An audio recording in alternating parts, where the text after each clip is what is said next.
National 5 Biology students, let's answer these multiple choice questions together. So question 10 says the function of an interneuron is to carry electrical impulses from, okay, so is it a motor neuron to a sensory neuron? Nope, because that is the wrong direction, okay, the wrong direction. We go from a sensory to an inter to a motor, so we remember sim, okay, sensory to inter to motor in that direction. Is it from an effector to a sensory neuron? Well, again, that doesn't make sense because the effector's at the end and the sensory's at the start, so that doesn't work. Is it from a sensory neuron to a motor neuron? Well, that makes sense because we get sensory intermotor, so from sensory to motor. So that makes sense as our answer. And we'll just check the last one, a motor neuron to an effector. Well, again, that doesn't make sense because it comes after the interneuron. The motor neuron and the effector come after the interneuron. Okay, so it's going to be C for number 10. Number 11, which row in the table identifies features of the hormone glucagon? So we need to remember that when the glucose has gone,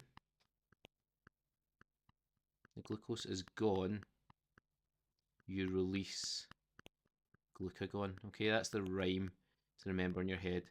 When the glucose has gone, release glucagon.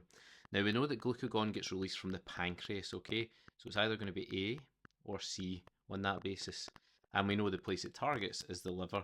So again, that's A or C on that basis.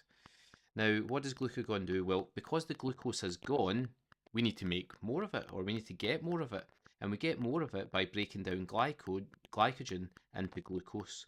So that's the one that's going to make sense there. It doesn't make sense for the glucose to be stored as glycogen. Okay, so that one's going to be wrong. And therefore our answer has to be A for that one. Okay, question 12. Let's have a look at that. The table shows the number of people recorded as having diabetes over a 5-year period, okay? So we see the increase in the number of people every year there.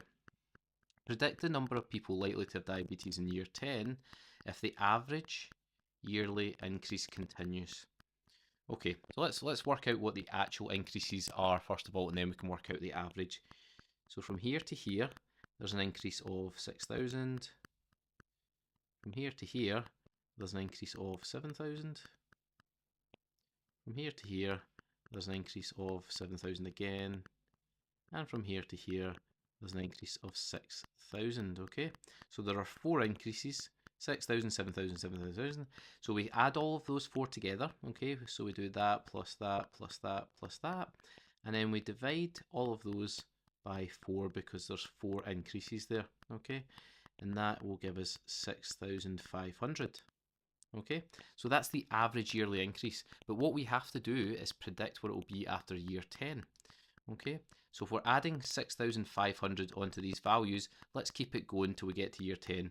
So year 6 is going to be 310,500. Okay, because we're adding 6,500 onto 304,000. That'll give us 310,500. Then we add another 6,500 onto that, so it'll be 317,000. Okay, year 8 will be 323,500. Year 9 is going to be 330. And after year 10, we're going to be 336,500. Okay, so that's our answer there, 336,500 if we maintain that average yearly increase of 6,500 from year 5 all the way through to year 10. So our answer is going to be B for number 12 there. Okay folks, I hope all that made sense and that was useful to you. See you in the next one.